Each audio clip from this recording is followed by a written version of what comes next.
IRCTC tender घोटाले मामले में अब हर दिन सुनवाई होगी।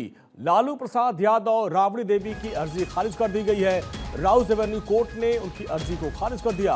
अब हर दिन ट्रायल के खिलाफ दायर याचिका की गई थी, उसको खारिज कर दिया गया।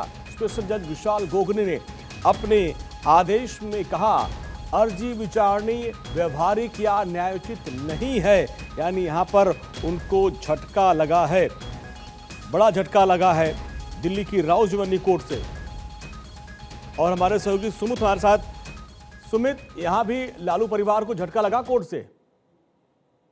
देखिए, एक और झटका ये लालू परिवार के लिए कहा जा सकता है, क्योंकि आईआरसीटीसी टेंडर घोटाले मामले में लालू प्रसाद यादव और उनकी पत्नी राबड़ी देवी की ओर से एक अर्जी लगाई गई थी और ये कहा गया था कि इस मामले में 4 हफ्ते के लिए ट्रायल जो है की जो सुनवाई है वो कम से कम टाल दिया जाए, यानी डे टू डे ट्रायल जो है वो कम से कम कोर्ट ना करे।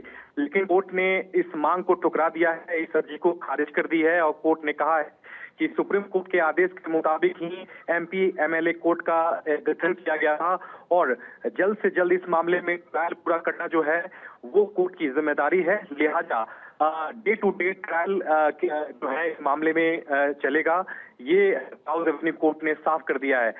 हालांकि इस पूरे मामले में लालू प्रसाद यादव के जो वकील थे मनिंदर सिंह, उन्होंने कोर्ट से ये आग्रह किया था कि 28,000 पन्नों से भी अधिक चार्जशीट दस्तावेज हैं और 280 पन्नों में भी इस मामले में 4 आरोप तय करने को लेकर जो दस्तावेज हैं उसका अध्ययन करने के लिए उन्हें समय चाहिए। लेकिन इस मांग को कोर्ट ने जायज नहीं है और कोर्ट ने कहा है कि इस मामले में डे टू डे ही ट्रायल चलेगा, ये राउस एवेन्यू कोर्ट ने साफ कर दिया है। धोनी, मैं आपको बता दूं, पिछली सुनवाई में आरोप जो है वो लालू प्रसाद यादव और उनके परिवार के खिलाफ इस मामले में आरोप तय किए गए थे कोर्ट की ओर से और पिछली सुनवाई में ही साफ कर दिया था कि इस मामले में डे टू डे ट्रायल चलेगा, जिसके खिलाफ लालू जो है उनकी पत्नी और लालू प्रसाद यादव खुद उन्होंने अर्जी लगाई थी और कोर्ट का रुख किया था और कहा था कि कम से कम जितने दस्तावेज हैं उनका अध्ययन करने के लिए 4 हफ्ते की मोहलत दी जाए। लेकिन इस मांग को ठुकरा दिया है।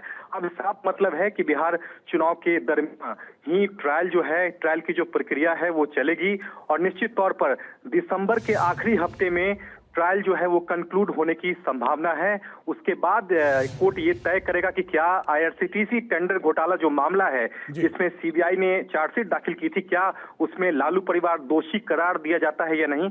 इस पर हो सकता है कि इसी साल दिसंबर के आखिरी महीने में फैसला आए। ठीक है सुमित, बहुत बहुत शुक्रिया इस पूरी बातचीत के लिए।